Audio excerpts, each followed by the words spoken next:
কি নাম তোমার? আঙ্কেল আরিয়ান শেখ। তুমি মুসলিম?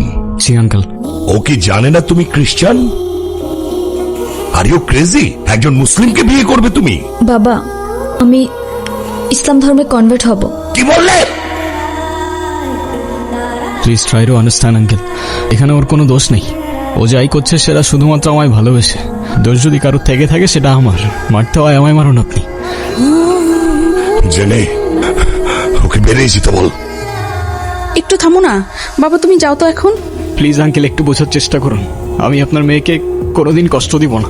আমি কথা দিচ্ছি আপনাকে, আমি আমার সবটা দিয়ে ওকে আগলে রাখবো। Out, I say get out, out বাবা! আউট।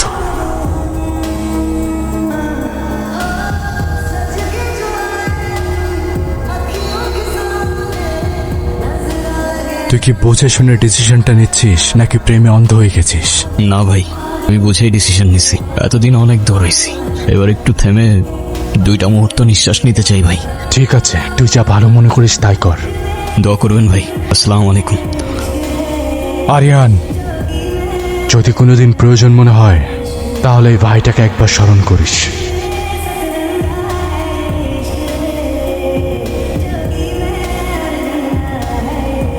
জান, তুমি কই? আমি তো রাস্তায়। আমি তো চলে আসছি। আচ্ছা তুমি থাকো, আমি আধা ঘন্টার মধ্যেই চলে আসছি। আরো আধা ঘন্টা?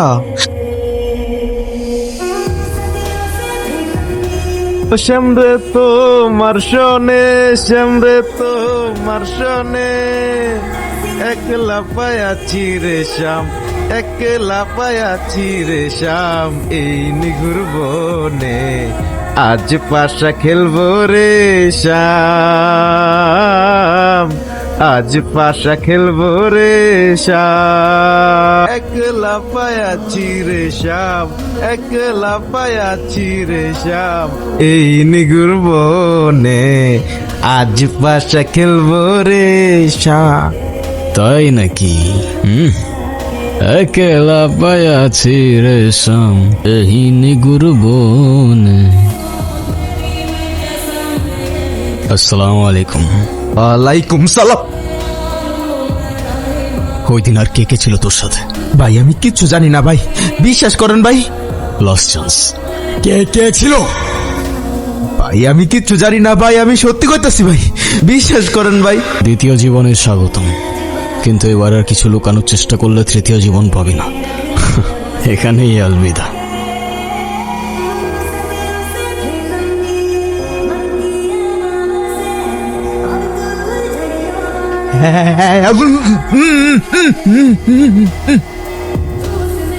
বন্ধু তুই আসছস? এতদিন পর আসছস, আমাকে একটা ফোন দিবি না? নতুন সিমে তোর নাম্বারটা ছিল না। তুই বাসা কিভাবে থাকবি? আমার বাসা চল। না রে, আমার জীবনের সবচেয়ে সুন্দর মুহূর্তগুলো এখানে। এখানে থাকলে মনে হয় জেনি আর আমি হয়তো এখনো একসাথেই আছি। দেখ বন্ধু, নসিবের উপর তো কারো হাত নাই। আসলে যা হয়েছে সেটা মেনে নেওয়া কঠিন।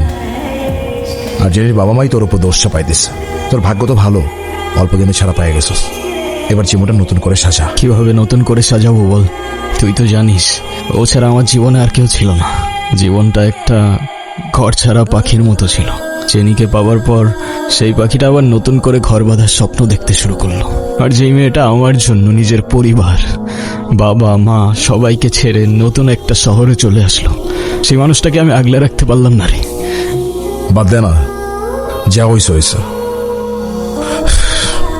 কেউ জানুক আর না জানুক, আমি তো জানি তোর কোনো দোষ নাই। নে সিগারেট খা। না। আরে খা, তুই তো জানোস আমি দেশি ব্র্যান্ড খাই না, বিদেশি ব্র্যান্ড মামাকে দিয়ে আনিস। একটা খা। খা খা, তুই খা, সমস্যা নেই। তুই তাহলে দাঁড়া, একটু ওয়াশরুম থেকে আসি। পানি নাই ওয়াশরুমে? পানি নেই? আরে এখনো পানি নেই? আচ্ছা, আমি রফিক একাকে বলে দিচ্ছি পানি ছাড়তে। আর তোর কোনো কিছু লাগলে আমাকে বলিস। আসি তাহলে, তুই তাহলে রেস্ট কর। Take care. সিগারেটটা এখনো ছাড়তে পারলো না? পুরনো অভ্যাস।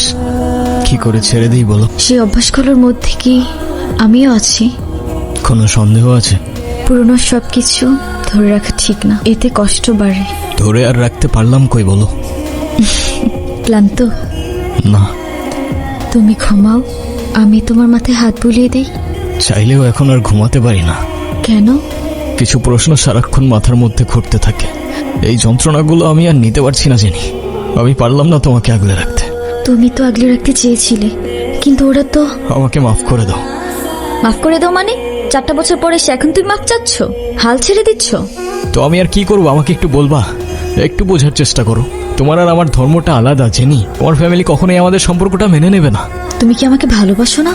আরে দুনিয়ার সবাই মেনে না নিলে যদি আমার প্রতি তোমার ভালোবাসাটা কমে যায় না, তাহলে থাকো, আমি চললাম। কোথায় যাচ্ছ? বাবার পছন্দের ছেলেকে বিয়ে করতে। তাহলে আমার কি হবে? তুমি তো আর আমাকে ভালোবাসো না। বাসি, অনেক ভালোবাসি। পরিবার তো মানবে না। না মানুক? সমাজ কি বলবে? সমাজের বাইরে চলে যাব। কত দূর? যতদূর গেলে তোমার আর আমার ছোট্ট একটা সংসার হবে। আগলে রাখতে পারবে? সারা জীবন। আমি বেঁধেছি আমার তোমার চলে, কোথায় নেবে আমায় ভিড়াবে? এই রাজ্য এই ছোট্ট ঘোড়ানালায় কি হ্যাঁ বলো। কোথায় আছো তুমি? এই তো বাজার করে বাসায় যাচ্ছি। কেন? আগে বলো, গুড নিউজ শুনবা না ব্যাড নিউজ? ব্যাড নিউজটাই আগে শুনি। ব্যাড নিউজটা হচ্ছে তোমার এখন থেকে মাঝে মধ্যেই বাজার করতে হইতে পারে। কেন? কারণ গুড নিউজটা হচ্ছে নতুন চাকরিতে তোমার হাজবেন্ডের কাজের অনেক চাপ থাকবে এখন থেকে। কংগ্রাচুলেশনস। কিন্তু স্যার, আমি আর বাজার করতে পারবো না। যত রেটি হোক না কেন, বাজার কিন্তু আপনাকেই করতে হবে। কেন, কি হয়েছে? আরে ধুর, আমি একদমই দামাদামি করতে পারি না। আজকেও 150 টাকা ঠকে আসছি।